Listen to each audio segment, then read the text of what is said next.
in the part two, I want to say, everybody, that I know in this era of auto-tuning and AI, everybody's used to probably different quality.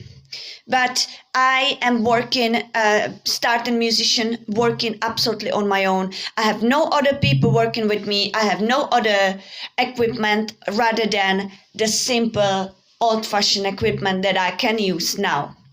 Okay, sometimes you just have to do what you love with what you have, right?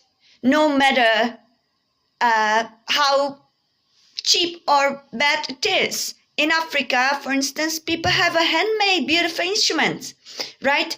So please enjoy my music. If you enjoy my singing, just don't focus on the equipment, focus on my voice.